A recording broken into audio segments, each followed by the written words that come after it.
오늘을 시작으로 이제 야고보서가 선포하는 복음에 대한 강해 설교를 이제 시작하려고 합니다. 원래는 기도로 준비하는 가운데 마태복음을 시작으로 사복음서의 말씀을 나눌까 이런 생각도 들었는데 이번 주 새벽 기도 시간에 기도를 하는 과정에서 이 야고보서의 말씀을 함께 나누면 좋겠다 그런 감동이 되어졌습니다. 왜냐하면 제가 한참 건강한 교회와 온전한 믿음에 대해서 고민하고 있을 때 제가 책 한 권을 만났었는데 그 책 제목이 지붕 없는 교회라는 책이었습니다. 바로 이 야고보서와 관련된 책이었죠. 그때 이 책과 함께 야고보서를 묵상했었는데요. 하나님께서 참 제게 많은 은혜와 감동을 주셨습니다. 그래서 한동안 이 야고보서 말씀을 여러 기회에 나눴거든요. 이제 또 새로운 은혜로 이제 우리 사랑하는 세계로 교회 가족들과도 이 야고보서 은혜의 말씀을 함께 나누려고 합니다. 한 주 한 주 우리가 함께 나누는 이 야고보서의 말씀을 통해서 우리 각 사람의 믿음이 더욱더 온전해지기를, 그리고 우리 세계로 교회가 지금보다 더욱 건강한 교회, 보다 성경적인 교회로 세워지기를 예수님의 이름으로 간절히 소망합니다. 먼저 이 야고보서는 공동서신 중 하나입니다. 공동서신이란 것은 바울이 기록한 그 서신들과는 구별되는 서신을 이야기하는 것이죠. 바울 서신은 그 말씀의 대상이 특정되어져 있었습니다. 그래서 로마서는 로마 교회를 향해서, 고린도 전후서는 고린도 교회를 향해서. 이제 여러분도 이제 알 수 있겠죠. 갈라디아서는 갈라디아 교회, 에베소서는 에베소 교회, 빌립보서는 여러분들 이제 신학 거의 다 하신 거예요. 그러니까 이 특정 지역 교회를 향해서 쓰여진 편지가 바로 바울 서신이라고 한다면, 공동서신은 이것과는 다르다는 것이죠. 말씀의 대상이 특정되어 있지 않습니다. 특정 지역이나 교회가 아니라 디아스포라 지역에 흩어져 있는 모든 교회를 대상으로 쓰여진 말씀이 바로 공동서신이란 것입니다. 이 공동서신에는 야고보서를 시작으로 해서 순서대로 베드로 전후, 그리고 요한 1, 2, 3, 유다서까지 모두 7권의 성경을 우리는 공동서신이라고 말씀합니다. 물론 신학자들 중에는 야고보서 앞에 있는 히브리서까지 포함시키자 이런 이야기도 있지만, 일반적으로는 이 7권의 성경을 공동서신, 일반서신 혹은 모든 교회들에게 준 서신이라 해서 교회 서신이라고 표현하기도 한다는 것입니다. 그리고 이 공동서신에서 강조하고 있는 부분은 바로 우리의 삶입니다. 삶. 즉 바울 서신이 우리의 믿음을 위한 믿음의 내용과 이 믿음을 견고히 세우기 위한 교리적인 내용을 다루고 있다면, 이 공동서신은 이제 우리에게 이 믿음이라는 생명의 씨앗이 심겨져 있기 때문에 그 생명이 꽃을 피워내고 열매를 드러내는 우리의 삶에 주목하고 있다는 것입니다. 즉 예수님을 믿는 이 믿음에 대한 내용이요, 바울 서신의 핵심이라고 한다면, 이제 그 예수님을 믿는 믿음에 합당한 삶의 열매에 대해서 다루고 있는 내용이 바로 공동서신의 핵심이라는 것입니다. 그러니까 이 바울 서신과 공동서신이 합작을 해서요, 우리에게 제시하고 있는 메시지는 뭐냐면, 믿음과 삶이 따로 놀면 안 된다는 것입니다. 믿음과 삶, 믿음과 행함, 즉 신행일치가 우리 가운데 이루어져야 된다라고 증거하고 있다는 것이죠. 어제 오후에 우리 청소년부 아이들이랑요 즐거운 시간을 보냈습니다. 운동도 하고요, 그리고 맛있는 것도 먹고. 저만 즐거웠는지 모르겠지만 어깨가 아파 죽겠어요. 그래서 이제 배드민턴이라는 운동을 했는데, 이 실내 체육관을 대관해서 거기에서 이제 아이들과 같이 배드민턴을 쳤습니다. 코로나 이전에 저는요 이 배드민턴 운동을 정말 좋아했거든요. 그래서 한 4년 5년 정도 운동한 적이 있습니다. 이 배드민턴에서 치는 이 공을요 셔틀콕이라고 얘기하는데요, 이 콕이요 얼마나 빠르게 날아다니는지 몰라요. 물론 이제 저희 아이들이랑 칠 때는 뭐 아주 가볍게 쳤기 때문에 그렇게 빠르진 않았지만, 일반적으로요 이 배드민턴에 사용하는 셔틀콕은 모든 구기 종목 중에 제일 빠르다고 합니다. 엄청난 속도로 왔다 갔다 하는 것이거든요. 그러다 보니까 이 제대로 이 배드민턴이나 운동을 하면요 정말 빠르고, 그리고 박진감이 넘치고 아주 통쾌 상쾌한 운동이 배드민턴입니다. 제가 뭐 배드민턴 협회로부터 뭘 받은 것은 아니고요. 근데 누군가 저에게 이때까지 하는 운동 중에 제일 재미난 운동이 뭐냐 이렇게 얘기하면요, 저는요 배드민턴이라고 말할 겁니다. 그런데 이 운동이 가지고 있는 치명적인 문제가 있어요. 그게 뭐냐면 이게 한쪽 운동입니다. 그러니까 한쪽 팔만 계속 휘두르고요. 스텝을 밟아도 한쪽 다리를 주로 사용하게 되거든요. 그러다 보니까 운동을 계속하면 할수록 이제 근력 운동을 같이 해주면 괜찮지만 근력 운동을 하지 않는 저한테는요 문제가 되는 부분이 많았었습니다. 계속 한쪽만 쓰다 보니까요 운동을 하면 할수록 점점 좌우 신체에 차이가 생기는 거예요. 오른쪽 팔은 뭐 이만큼 두꺼워지는데 왼쪽은 야사라이 그렇게 돼 있고, 그러니까 신체적 불균형이 생기는 겁니다. 그러다 보니까요 몸이 좀 틀어지더라고요. 고관절이나 골반이나 이런 게 틀어지더라고요. 그러니까 여러 가지 문제들이 생기기 시작했다는 겁니다. 그때 마침 온 게 바로 코로나 팬데믹입니다. 그러니까 실내 체육관이 다 문을 닫았죠. 그래서요 그때부터 지금까지 쭉 배드민턴을 쉬고 있습니다. 근데 이처럼 어느 한쪽만 계속 쓰는 것, 그래서 신체적 불균형이 생기게 되는 것, 우리는 이것을요 결코 괜찮다거나 또 건강하다고 이야기하지 않는다는 것이죠. 왜냐하면 이 불균형 때문에 여러 가지 문제가 생기기 때문에 그렇다는 것입니다. 그래서요 이건 신앙에 대해서도 똑같기 때문에 성경은 항상 우리에게 믿음과 삶이라는 이 균형을 우리에게 강조하고 있는 줄로 믿습니다. 마태복음 28장 20절 말씀에도 보면요 내가 너희에게 분부한 모든 것을 가르쳐 지키게 하라. 볼지어다 내가 세상 끝날까지 너희와 항상 함께 있으리라 하시니라. 이 말씀 우리가 너무나 잘 알고 있는 예수님의 지상 명령 중 일부의 말씀이죠. 가장 중요한 명령의 말씀이란 것입니다. 그런데 여기 그 내용을 자세히 보면요 가르쳐 지키게 하라라고 말씀하고 있습니다. 그러니까 가르치라고만 말씀하는 것도 아니고 지키게 하라고만 하신 것도 아니란 것이죠. 두 가지 다 하라는 것입니다. 가르치고 지키게 하라는 것이죠. 이것을 반대로 이야기를 해보면요 배우는 것만 하면 안 된다는 것입니다. 그 배움대로 살아내는 삶도 함께 해야 한다는 것이죠. 그래서 우리가 예수님을 믿고 그 믿음의 삶을 살아내는 것을 가리켜 신앙 생활이라고 이야기하는 것입니다. 그러니까 신앙도 중요한 것이고 그 신앙에 합당한 생활, 삶도 중요하다는 것이죠. 이 신앙과 합당한 삶, 생활이 함께 할 때 그것을 우리는 온전한 신앙, 온전한 신앙생활이라고 할 수가 있다는 것입니다. 왜 이런 이야기를 계속했느냐? 앞서 말한 대로 신약 성경의 이 서신서에서 바울 서신과 공동 서신의 관계가 딱 이와 같기 때문에 그렇다는 것입니다. 즉 신앙생활에는 이 표현에서요 신앙에 대한 무게 중심을 두고 있는 것이 바울 서신이고 생활에 대해서 삶에 대해서 무게 중심을 두고 있는 것이 바로 공동 서신이라고 할 수 있다는 것이죠. 이제 이해가 되시죠? 마침 우리는요 현재 오후 예배 시간을 통해서 믿음에 관한 복음, 우리의 신앙과 믿음에 대한 말씀을 계속 나누고 있습니다. 그렇기 때문에 이제 삶에 대한 말씀, 그 중에 이 야고보서 말씀을 상고해 보는 것으로 우리 신앙이 보다 건강해지고 온전해지는 은혜를 누릴 수 있기를 주 예수님의 이름으로 축복합니다. 오늘 살펴볼 이 야고보서 1장 말씀은 야고보서란 말씀의 전체에 서론에 해당되는 말씀입니다. 1절 말씀을 우리 함께 살펴보겠습니다. 함께 봉독하겠습니다. 하나님과 주 예수 그리스도의 종 야고보는 흩어져 있는 12지파에게 문안하노라. 아멘. 이 야고보서 1장 1절은 야고보서 1장 전체가 서론인데 그 중에도 인사말에 해당되는 말씀입니다. 특별히 이 인사말에서 우리가 알 수 있는 것이요 세 가지가 있습니다. 무엇을 알 수 있냐면 첫째는 이 야고보서의 기록자를 알 수가 있죠. 1절 말씀에 보면 하나님과 주 예수 그리스도의 종 야고보라고 기록되어져 있습니다. 기록자가 누구라고 되어 있죠? 야고보입니다. 오늘 여러분들은 야고보서의 기록자를 알게 되신 것이죠. 그런데 이 야고보는요, 야고보라는 이 이름은요, 우리나라로 치면 뭐 김씨, 이씨, 박씨와 같은 정말 흔한 이름들 중 하나거든요. 그러면 어느 야고보를 말하겠습니까? 우선 우리가 생각해 볼 수 있는 야고보는요, 바로 예수님의 제자 야고보라는 인물이 있습니다. 세베대의 아들 야고보, 곧 요한의 형제 야고보라는 사람이 있었죠. 그런데 그는요 사도행전 12장에 보면 주후 44년경에 헤롯 아그리파 1세에 의해서 죽임을 당하게 됩니다.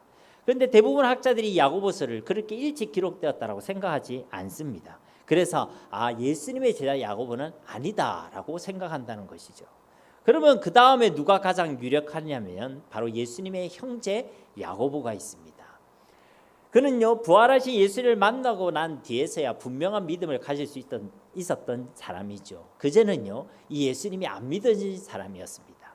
요한복음 7장 5절 말씀에 보면요 이는 그 형제들까지도 예수를 믿지 아니함이러라. 그 예수님의 형제들이요 예수님을 믿지 못했다는 겁니다. 그런데 고린도전서 15장 7절 말씀에 보면요 그 후에 야고보에게 보이셨으며 그 후에 모든 사도에게요. 이게 무슨 말이냐면 예수님이 부활하셨어요. 이제 제자들에게 자신을 드러내셨어요. 이 앞에 보면 게바에게 12제자에게 그리고 500여 형제들에게 보이셨고 그 후에 야고보에게도 보이셨다라고 말씀하고 있는 것입니다. 여러분 이 야고보의 이런 특별한 인생, 자기 형제 중에 예수님이 계시고 메시아가 있고 그리고 부활하신 주님을 만나고 나서야 비로소 믿음을 가지게 됐던 이 야고보의 이 인생은요 특별한 인생이라 할 수 있습니다. 그렇기 때문에 이 야고보에게 있어서는요 예수님을 믿는다 했을 때 그 믿음이라는 것이 아주 특별한 부분이었다는 것입니다. 자신의 형제가 하나님이고 메시아라고 하니까 이것이 믿어지기가 쉽지 않겠죠. 저희 집에 아들만 몇 명이죠? 3명이 있는데 알고 봤더니 우리 다윗이요 성령으로 잉태가 됐고 하나님이고 메시아다. 절대 아닙니다. 절대 아닙니다. 예, 그랬다면 같이 그 밑에 있던 우리 쌍둥이들이 자기 형이 믿어질까요? 안 믿어질까요? 당연히 안 믿어지죠. 제가 아빠인데도요 안 믿어질 거예요. 그러니까요 이 가족들이라고 해서 믿는 게 쉽지 않다는 것이죠. 그러니까 야고보가 얼마나 갈등했겠습니까? 아니 자기 어머니 마리아가 이야기해 줬겠죠. 충분히 얘기해 주지 않겠습니까? 마리아도 일생일대 가장 충격적인 일 아니겠습니까? 자기가 남자와 어떤 관계도 맺지 않았을 때 하나님께서 성령으로 잉태하겠다라고 하시고 아이가 덜컥 생겼다라는 거는요 일생일대에 잊지 못할 사건이 틀림이 없는 것입니다. 그러니까 이 마리아도요 그것을 이야기해 주지 않겠냐고요. 구약 말씀을 집에서 읽을 때마다 야 너의 형님 저 예수가 바로 그 메시아야. 구약에서 그렇게 증언했던 메시아가 바로 저 예수 너희 형이야 라고 이야기하겠죠. 그리고 출생의 신비에 대해서 우리 애들도 묻거든요. 내가 태어났을 때 어떻게 태어났어? 탯줄은 누가 잘랐어? 뭐 이런 얘기 하거든요. 그럼 이 출생의 신비에 대해서 얘기할 때도 이야기하지 않겠습니까? 야 너 그 형은 있잖아 성령으로 잉태가 되어졌어. 내가 결혼하기 전에도 성령으로 잉태가 되어졌어. 이런 이야기를 어릴 때부터요 계속 들었을 거란 말입니다. 그런데 이런 말들은요 정말로 믿기 힘든 믿지 못할 이야기들이라는 것이죠. 그런데 이런 얘기를 우리 표현에 귀에 딱지가 않을 정도로 들었을 거란 말입니다. 그러니까 야고보가 어땠겠습니까? 자기도 믿고 싶었겠죠. 아니 그렇게 엄마가 얘기하고 아빠가 얘기하고 있는데 안 믿고 싶었겠습니까? 그런데 성경 뭐라고 얘기합니까? 안 믿었다. 그 형제들도 믿지 못했다. 그 믿음에 대한 결단도 해봤을 것이고 의지도 가져봤을 것인데 결국은요 믿지 못했다는 것입니다. 이게 야고보가 경험했던 특별한 경험이란 거예요. 그런데 이 야고보에게 이제 부활하신 예수님이 보이신 거예요. 부활하신 예수님을 만난 그 순간 그토록 믿으려고 했던 믿어지지 않았던 그 예수가 믿어지게 된 줄로 믿습니다. 부활하신 예수를 만난 그 순간 야고보에게 온전한 믿음이 자리 잡고 온전한 믿음이 시작되었던 그 인물이 바로 야고보란 것입니다. 그래서 이 야고보서 말씀의 전체 주제 속에는요 온전한 믿음이 무엇인지 참된 경건이 무엇인지를 우리에게 증거하고 있다는 것입니다. 아니 이 야고보는 남들 어떤 사도보다 이 믿음에 대해서 깊게 고민한 사도가 분명하다는 것이죠. 그래서 참된 믿음이 무엇인지 온전한 믿음이 무엇인지를 증거하고 있는 하나님의 말씀이 야고보서라는 것입니다. 계속해서 1절 이 인사말을 통해서 우리가 두 번째로 알 수 있는 것은요 기록 시기를 알 수가 있습니다. 이것은 기록자가 야고보니까 야고보가 살아 생전에 기록했을 거 아닙니까? 그죠?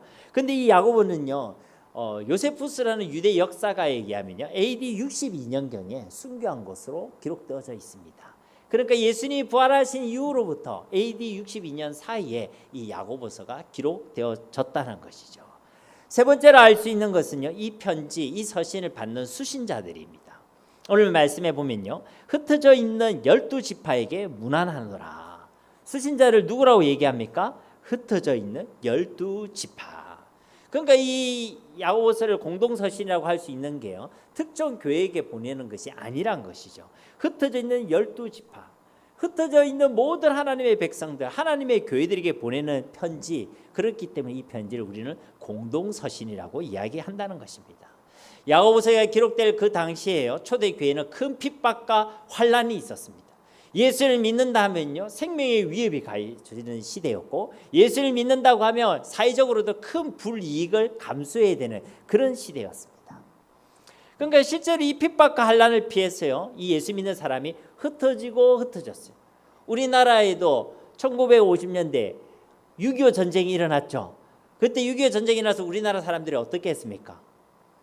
남쪽으로 흩어지고 남아 있었죠. 예, 그거와 똑같이 이들의 공동체에 생명의 위협이 오고 핍박과 환란이 오게 되니까 어때요? 이들이 흩어지게 되었다는 것입니다. 그런데 이들이 단순히 피난을 한 게 아니에요. 그렇게 흩어지면서요, 그 곳마다 믿음의 공동체를 세웠습니다. 이 말은 무슨 말입니까? 이 흩어짐으로 인해서 이들의 신앙이 흔들리거나 무너지지 않았다는 것이죠. 어딜 가서나 그 믿음을 지켜냈고 믿음의 공동체를 세워갔다는 것입니다. 상황은 점점 더 어려워지고 더 힘들어졌고 위기는 계속되어졌지만 그들의 믿음은 이 흩어짐이라는 이 과정을 통해서요, 조금 더 분명해지고 조금 더 성장해져 간 줄로 믿습니다.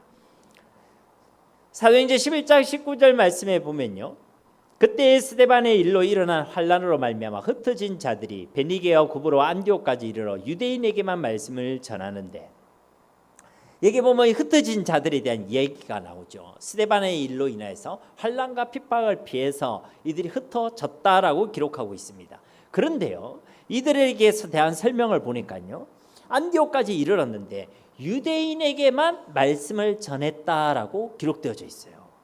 여러분, 우리가 복음을 전한다는 것은 너무나도 귀하고 중요한 일이죠. 그런데 이들이요, 유대인에게만 말씀을 전했다는 것은요, 하나님의 뜻과 맞는 겁니까? 아니면 다른 겁니까? 어렵습니까? 예, 이거는 하나님 뜻과 맞지 않는 겁니다. 왜 그러냐면요, 이 앞에 보면 사도행전 10장이 있잖아요. 사도행전 10장에는 누가 등장하죠? 베드로와 고넬료 이야기가 나오잖아요. 그 10장을 통해 우리에게 증거하는 것은 이 복음이 유대인에게만 뿐만 아니라 이방인에게도 증거되어야 되는 것이 하나님의 뜻이다라고 증거하고 있지 않습니까? 그런데 그 뒤에 굳이 이 11장에서 이걸 기술하고 있다는 거예요. 이 말은 무슨 말입니까? 이들이 핍박을 피해서 흩어져서 정말 예수 그리스도의 복음을 증거하고 있는 참 놀라운 신앙과 믿음을 가진 자들이면 틀림이 없지만 아직도 이들의 믿음과 신앙은 온전하지는 않다. 아직은 더 성숙되어야 될 단계 속에 있다라는 것을 우리에게 보여주고 있다는 것입니다. 이 말씀은 결국 흩어져 있는 그들에게도요, 이 야고보서와 같은 하나님의 말씀이 필요했다는 것이죠.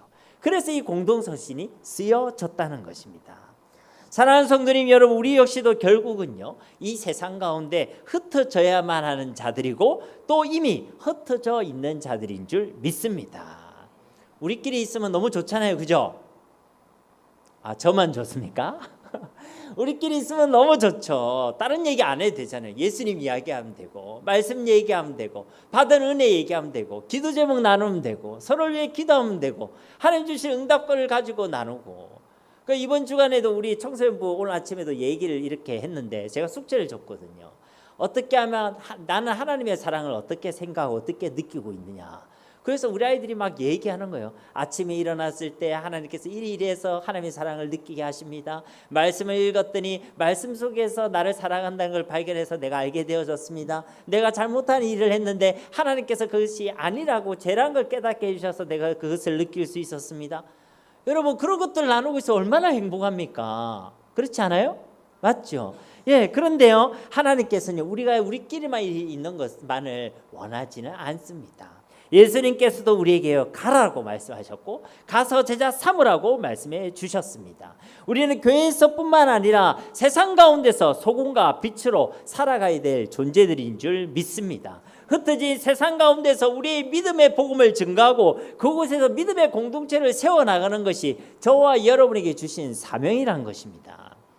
결국 이 야고보서는 우리와 같이 이 세상 가운데 흩어져야만 했고 흩어져 있는 12지파 그 모든 백성들에게 주시는 말씀, 그래서 꼭 필요한 말씀, 그래서 너무나도 중요한 말씀이 바로 이 야고보서와 같은 공동서신의 말씀이란 것입니다. 그리고 이 세상 가운데 흩어져 있는 우리들에게 주시는 그 중요한 말씀의 내용이 무엇이냐, 그것이 바로 이 2절 이하에 있는 말씀이란 것이죠. 2절 말씀을 보십시오. 내 형제들아, 너희가 여러 가지 시험을 당하거든 온전히 기쁘게 여기라. 여기 보면 내 형제들아 라고 그 흩어진 교회들을 부르고 있죠. 이 내 형제들아 라는 헬라 아델포이라는 건요, 한 자궁에서 나온 사람들을 얘기하는 것입니다. 그러니까 이 내 형제들아라는 이 표현은요, 내 혈육과 같은 사람들이란 것이죠. 내게 너무나도 소중한 사람들, 너무나도 사랑하는 사람들, 내게 너무나도 중요한 사람들이란 것입니다. 여러분, 앞뒤에 사람과 이렇게 한번 인사했으면 좋겠습니다. 당신은 주님 안에서 내 형제입니다. 예, 그러니까 이게 센스 있으신 분들은 자매입니다 하는데, 이제 센스 없으신 분들은 아무데나 형제입니다 이러거든요. 자, 다시 한번, 형제는 형제에게, 자매에게는 자매에게, 당신은 주님 안에서 내 형제 자매입니다.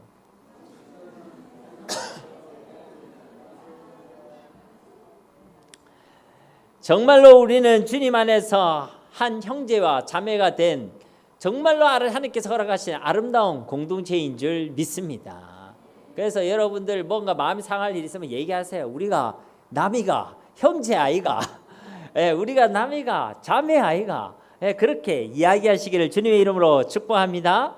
그러니까 지금 야고보는요, 이렇게 자신의 혈육과 같은 그 믿음의 공동체들을 향해서 이 편지를 보내고 있는 거예요. 너무나도 소중한 사람, 내 피부치와 같은 사람, 내가 사랑하는 그들에게 꼭 필요한 말씀을 지금 전하고 있는 것입니다. 정말로 중요한 이야기를 이제 꺼내려고 하는 것이죠. 그리고 그 첫 번째 내용이 뭐냐면, 너희가 여러 가지 시험을 당하거든.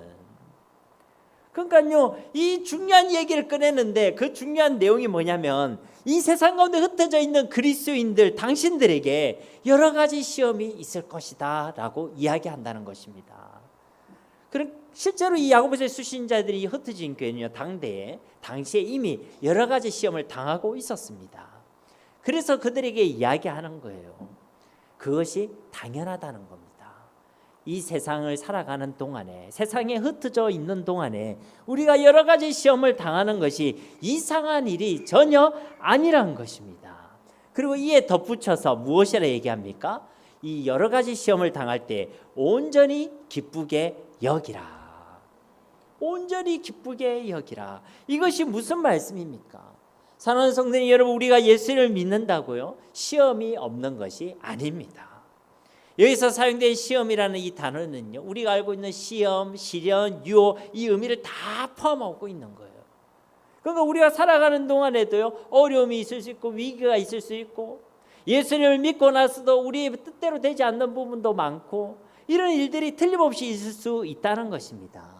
하나님, 그 가운데 하나님께서 주시는 시험, 테스트도 있고요, 마귀가 우리를 넘어뜨리게 하는 유혹, 템프테이션 같은 그런 시험도 있다는 것입니다. 예수님을 믿어도요, 그런 어려움과 위기와 문제와 아픔과 힘든 일이 있을 수 있다는 것입니다.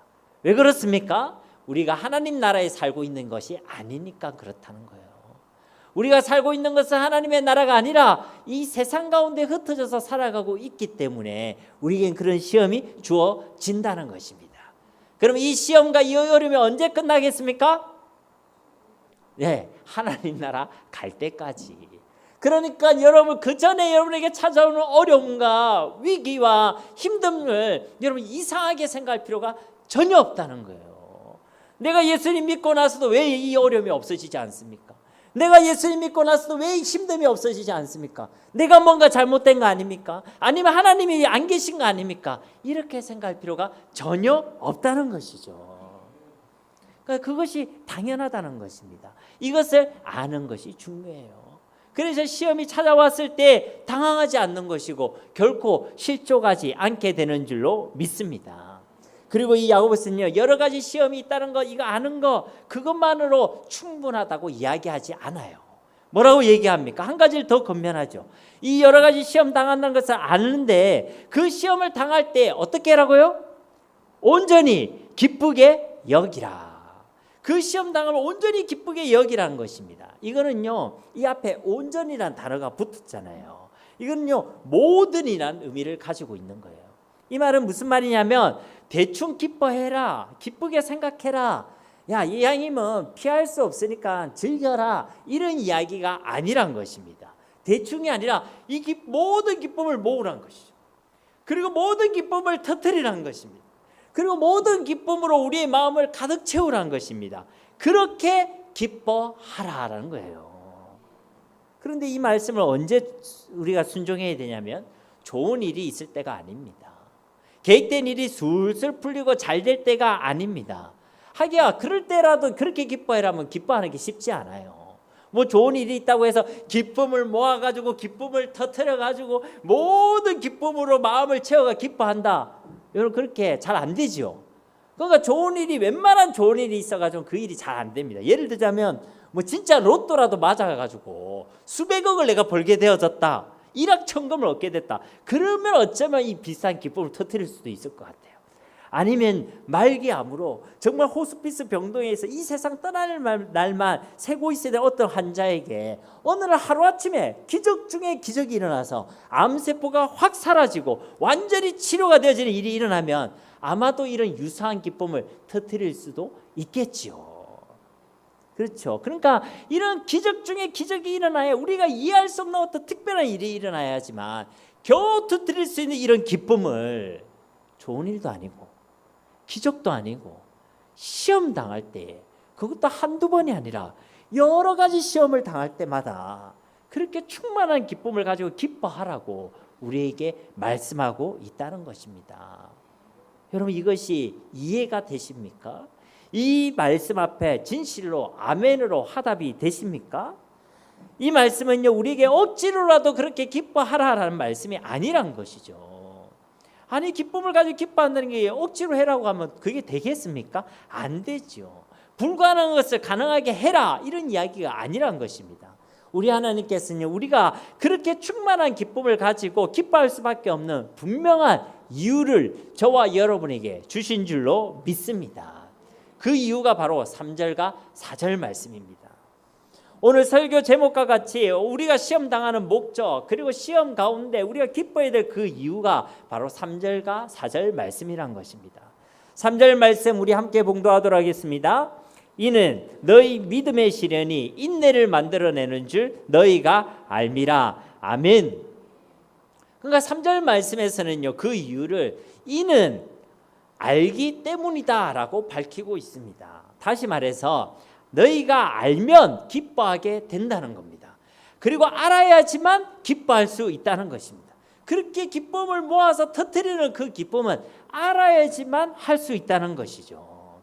그래서 야고보서 1장 2, 3절 말씀에서 이야기하는 건 아는 것이 힘이다, 아는 것이 기쁨의 원천이다 라고 말씀하고 있다는 것입니다. 저와 여러분에게 진짜 아는 힘이 있기를 주님의 이름으로 축복합니다. 그래서 다음 시간에 우리가 살펴보겠지만 5절 말씀과 같이 우리에게 아는 힘, 지혜를 구하라고 이 야고보서는 우리에게 말씀하고 있는 것이죠.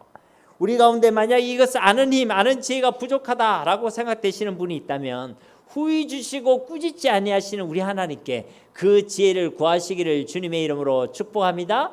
그럼 하나님께서 우리에게 반드시 아는 지혜를 허락해 주실 것입니다.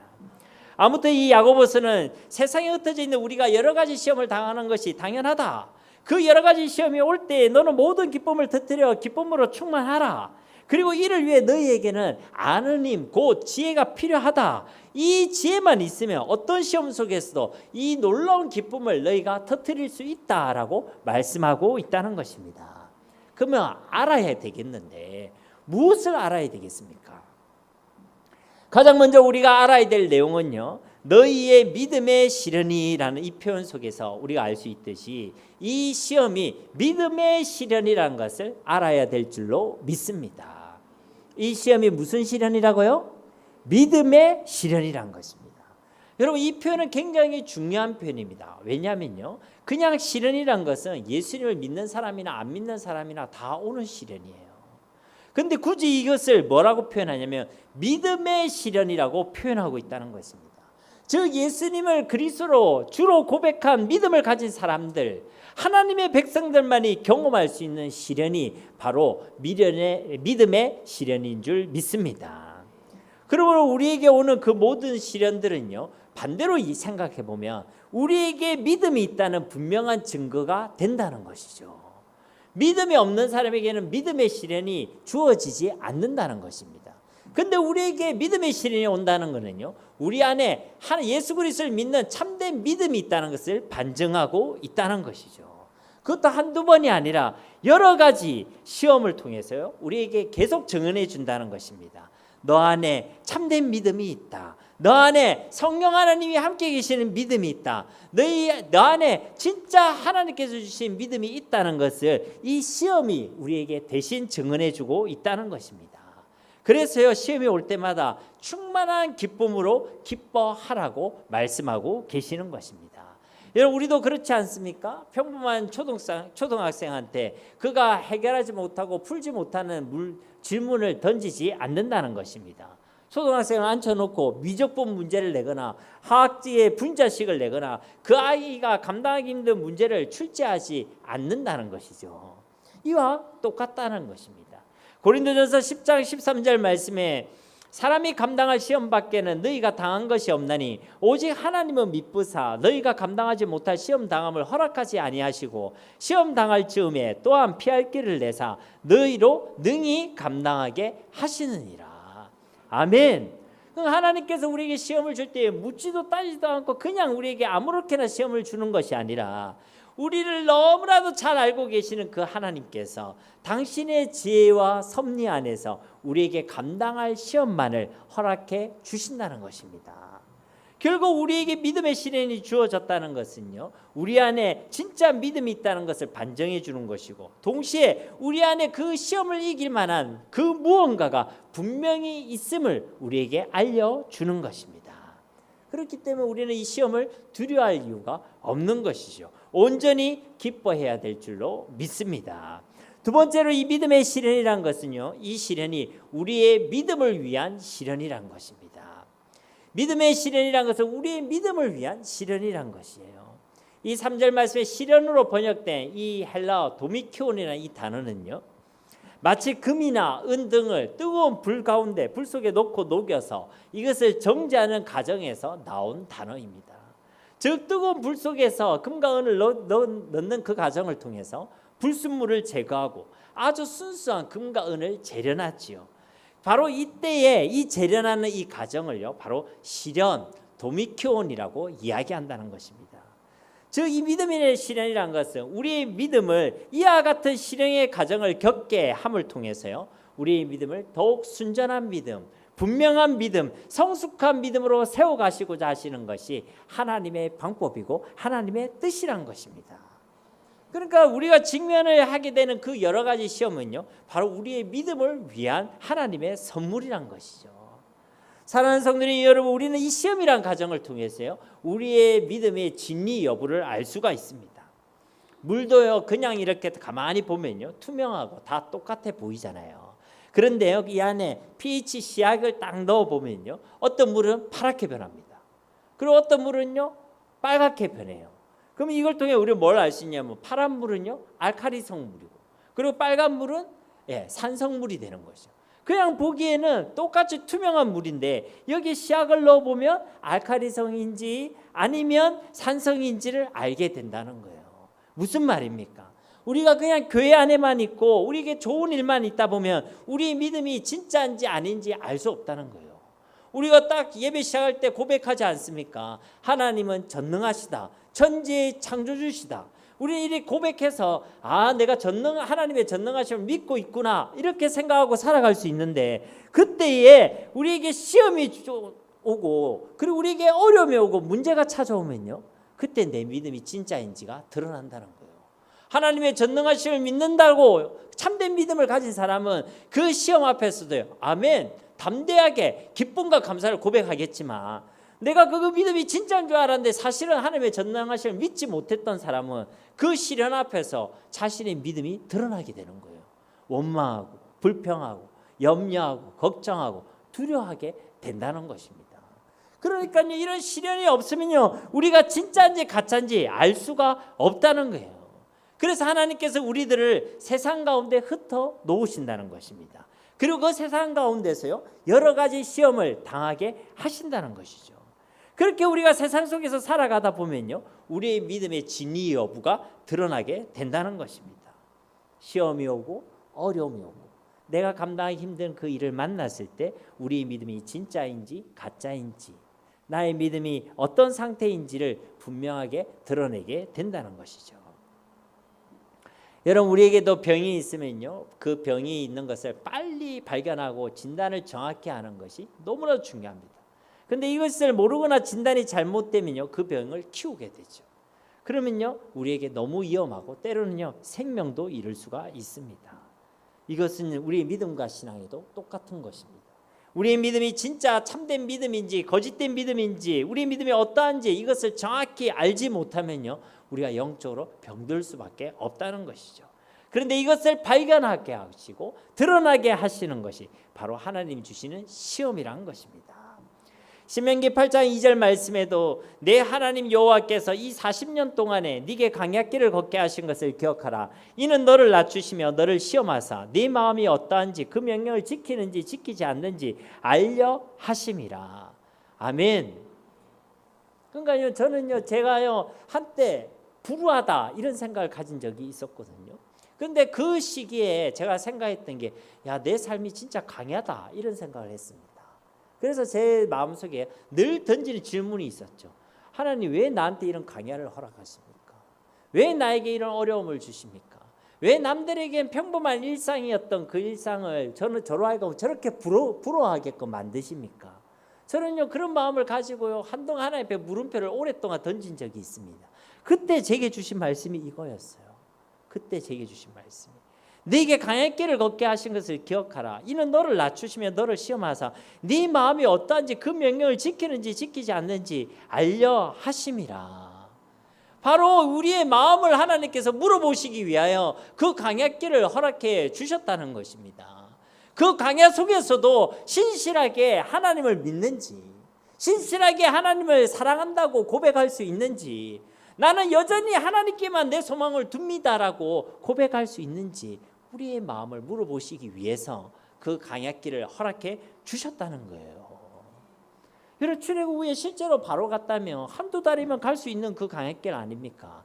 그런데 무려 40년 동안을 걷게 하셨다는 겁니다. 그 목적을 기록하고 있지 않습니까? 너를 낮추시며 네 마음을 확인하기 위해서이다. 신명기 13장 3절 말씀에도 너는 그 선지자나 꿈꾸는 자의 말을 청종하지 말라. 이는 너희의 하나님 여호와께서 너희가 마음을 다하고 뜻을 다하여 너희의 하나님 여호와를 사랑하는 여부를 알려하사 너희를 시험하심이라. 그 하나님 우리를 시험하시는 그 이유, 그 목적은 진짜 하나님을 사랑하는지 그렇지 않은지를 확인하기 위해서란 것입니다. 여러분에게 어려움이 오고 힘들고 감당하기 힘든 어떤 문제들이 있었을 때요, 그것이 여러분에게 주시는 믿음의 시련임을 깨달아 아시기를 주님의 이름으로 축복합니다. 그때도 신실하게 내가 하나님을 믿습니다, 하나님만을 의지합니다, 하나님을 사랑합니다 라는 고백이 저와 여러분 가운데 있기를 주님의 이름으로 축복합니다. 하나님은 결국 이 시험 시련이라는 이 과정을 통해서요, 우리의 믿음을 드러내게 하시고 확인하시고, 그리고 믿음 가운데 있는 모든 불순물을 제거하셔서 이 믿음을 정금과 같은 믿음, 온전한 믿음, 순전한 믿음으로 그렇게 세워 가신다는 거예요. 이것이 하나님이 우리를 하나님의 사람으로 세워 가시고자 하시는 하나님의 방법이고 하나님의 통로인 줄 믿습니다. 욥기 23장 10절 말씀에 그러나 내가 가는 길을 그가 아시나니 그가 나를 단련하신 후에는 내가 순금같이 되어 나오리라. 아멘. 우리에게 주시는 그 시련의 과정을 통해서 하나님은 우리를 정금과 같이 순금과 같이 우리를 세워주실 줄로 믿습니다. 여러분, 우리가 예수님을 믿을 때요, 우리 가운데 우리 영혼에 아주 대변혁의 역사가 이미 일어났습니다. 이거는요, 우주가 한번 바뀐 것보다 더 놀라운 변화가 일어났어요. 우리가 하나님의 자녀가 되고 하나님이 우리와 함께 계시는 놀라운 기적이 저와 여러분 가운데 일어난 줄로 믿습니다. 그래서 이전 것은 지나갔으니 보라 새 것이 되었도다 라고 말씀해 주시는 것이죠. 그런데 이것은 이미 우리 가운데 일어난 일이지만 아직은 우리에게 완전히 완성된 일은 아닌 것입니다. 그래서 하나님은 우리에게 시험을 주시는 거예요. 우리를 더 완성시키기 위하여, 더 온전해지기 위하여 하나님께서는 우리에게 시험을 주시는 줄 믿습니다. 그리고 그 시험의 시간을 통해서요, 우리 가운데 믿음이라는 생명의 씨앗이 있음을 깨달아 알게 하는 거죠. 야, 너 안에 믿음이 있다라는 것을 알게 하시는 거예요. 어쩔 때 보면요, 깜짝 놀랍니다. 저도 제 성격에요, 뭐 이런 어려움이 있다고 이러 있으면 굉장히 생각을 많이 하거든요. 와, 근심하고 걱정하고 염려하고, 어릴 때부터 그건 정말 훈련이 많이 돼가지고, 훈련 안 돼야 될 게 훈련이 돼가지고 뭐 일단 먼저 염려하고 걱정하고 계산하고, 이게 머릿속에 자동으로 되어지는 부분이거든요. 그런데 어떨 때 보면요, 그렇게 자동으로 되어지는 그 계산들이요, 순식간에 싹 멈춰져요. 그리고 나서요, 하나님을 향한 믿음이 막 가슴 깊으면서 올라오는 거예요. 그러면 하나님이 믿어지기 시작하는 겁니다. 상황은 여전히 그대로인데, 상황 보고 있으면 한숨만 이렇게 내쉴 수밖에 없는데, 이 사람에게 믿음이 있으니까요, 감사하게 되는 거예요. 기뻐하게 되는 거예요. 기대하게 되는 것입니다. 문제가 아니라 하나님의 역사의 통로, 축복의 통로로 보이게 되는 줄 믿습니다. 여러분, 그러니까 그 시험이라는 시간을 통해서요, 내 안에 믿음이 있음을 알게 하신다는 거예요. 믿음이란 생명의 씨앗이 있음을 알게 하시고, 그 믿음을요, 더욱 분명하고 견고한 믿음으로 하나님께서 자라나게 하신다는 것입니다. 무엇을 통해서요? 시련을 통해서. 여러분, 우리가 몸을 하나 만들려고 해도요, 얼마나 돈이 들어가는지 모릅니다. 우리 여성분은 평생 하는 게 뭐죠? 다이어트 하죠. 그죠? 예. 우리 권사님들은 제가 하시는 걸 못 봤는데, 어쨌든 평생 다이어트 하면서 집에 와서 보면요, 항상 단 거, 살찌 말은 거 막 먹고 막 그러거든요. 그러니까요, 그 몸을 한번 만들려고 해도요, 굉장히 돈이 많이 들어갑니다. 개인 PT 받으려고 해도요, 돈이 많이 들어가요. 그런데 2015년대에는요, 혜민이라는 승려가 있더라고요. 그 승려랑 한 끼 식사를 나누는 경매가 있었습니다. 근데 이 혜민이라는 이 승려와 한 끼 식사를 하기 위해서 낙찰된 금액이 얼마인 줄 아십니까, 여러분? 1,000만 원이에요. 1,000만 원. 그래서 저도 경매 한번 붙여보려고요. 얼마에 낙찰되는지 모르겠지만, 뭐 한 단도 1,000원에 낙찰될지 모르겠지만, 이 혜민이라는 승려랑 식사 함께 하는데요, 낙찰된 금액이 1,000만 원이라는 겁니다, 여러분. 제가 깜짝 놀랐거든요. 근데 비싼 기사예요. 최근에 2022년도에 세계적인 투자가 워렌 버핏이라는 회장이 있지 않습니까? 근데 이 워렌 버핏 회장이요, 자신의 마지막 전신 식사를 경매했거든요. 근데 그 낙찰가가 얼마인지 아십니까, 여러분? 놀라지 마십시오. 246억입니다. 점심 식사 함께 하는데요, 246억이에요. 저는 여러분들 중에 워렌 버핏 같은 회장이 있기를 주님의 이름으로 축복합니다. 그러면 우리 점심시간에 주일날 먹는 그 점심이 246억이잖아요. 와. 제가 이 말씀을 드리는 이유는요, 그들을 비판하기 위해서 이 말씀을 드리는 것이 아닙니다. 왜냐하면 그들에게는 그만한 가치가 있다고 판단했겠죠. 그러니까 그 가치가 있다고 판단했기 때문에요, 한 승려를 만나기 위해서 그렇게 애를 썼고, 한 투자가를 만나기 이런 천문학적인 돈을 지불했다는 것입니다. 정확한 이유는 알 수 없겠죠. 제가 그들을 만나서 인터뷰하지는 않았으니까. 그런데요, 그들은 인터뷰 후기의 기사를 본 적이 있는데 만족하더라는 거예요. 그만한 돈이 아깝지 않다라고 생각했다는 것입니다. 그들이 생각할 때, 제가 생각할 때 그들이 원했던 것은요, 현재의 자신의 모습보다 더 나은 자신의 모습으로 살아가고 싶은 간절한 열망이 그들 가운데 있었다라고 저는 생각되어집니다. 그 현재 내 모습보다는 더 나은 모습의 삶과 자신으로 살아가고 싶은 간절한 열망이 그들 가운데 있었다는 것이죠. 그것이 돈이 되었던, 물질적인 부분이 되었던, 인생의 지혜가 되었던, 아니면 인간적인 관계적 어떤 네트워크가 되었던 간에 조금 더 나은 자신과 자신의 삶을 위해서 그런 가치를 부여했다는 것입니다. 그런데 분명한 사실은요, 우리가 한 위대한 사람, 훌륭한 사람으로부터 그런 도움과 지혜를 얻는 거 너무나도 중요하죠. 가치가 있는 일이면 틀림없을 것입니다. 누가 그렇게 지불했듯이요, 한 번 그 만남이 240억이 넘는 그런 돈의 가치를 가질 수도 있겠지요. 그런데요, 분명한 것은 그래봐야 사람의 지혜란 것입니다. 그래봐야 사람의 생각이란 겁니다. 그래봐야 사람의 방법이란 것이죠. 그래 봐야라고 이야기하는 것은 이것이 하나님이 주시는 지혜와 하나님의 생각과 하나님의 방법과는 전혀 비교할 수가 없다는 것입니다. 그런데 놀랍게도 이 하나님의 지혜와 하나님의 생각과 하나님의 방법을 얻는 일에는요, 금이나 은이 필요하지 않습니다. 246억이 없다고 실망할 필요가 없다는 것이죠. 우리에게 오직 예수 그리스도를 믿는 믿음만 있으면, 그리고 그 믿음이 분명해지고 성숙해지고 온전해지는 만큼 우리는 하나님의 생각과 하나님의 능력과 하나님의 역사를 경험하게 될 줄로 믿습니다. 그러니까 우리에게는요, 그 하나님의 생각과 지혜와 능력을 경험할 수 있는 그 생명의 씨앗 믿음을 허락해 주셨다는 것이죠. 이 믿음이 성숙해지는 만큼, 온전해지는 만큼 우리는 하나님의 생각과 하나님의 지혜와 하나님의 능력을 경험하게 될 줄로 믿습니다. 그런데 이러한 온전한 믿음을 위해서 하나님께서 계획하시고 준비하시고 우리를 세상 가운데 흩어놓으시고 마침내 우리 가운데 허락해 주시는 것이 이 여러 가지 시련, 믿음의 시련인 줄 믿습니다. 그래서 우리에게 말씀하는 거예요. 기뻐하라는 것입니다. 최소한 246억이 여러분한테 갑자기 뚝 떨어진 것보다 더 놀라운 기쁨을 터뜨려서 기뻐해야 될 줄로 믿습니다. 그것을 통해 우리는 하나님을 경험하게 할 테니까. 그렇기 때문에 우리 보고 기뻐하라고 말씀해 주신다는 것이죠. 우리는 진실로 이 믿음의 시련이라는 시간을 통해서요, 우리는 하나님의 생각과 하나님의 지혜와 하나님의 능력을 경험하는 온전한 믿음을 가지게 될 줄로 믿습니다. 그리고 그 믿음의 온전함이 우리의 삶의 온전함을 만들어낼 줄로 믿습니다. 그래서 우리는 그 시련의 시간을 통해서 이 놀라운 은혜와 축복을 누리게 된다는 것이죠.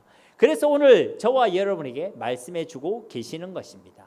세상 가운데 흩어져 살아가는 형제 자매들아, 너희가 여러 가지 시험을 당할 것이나 온전히 기뻐하라. 왜냐하면 그 시험들이 너희를 복되게 하며 온전하게 하는 믿음의 시련이기 때문이다.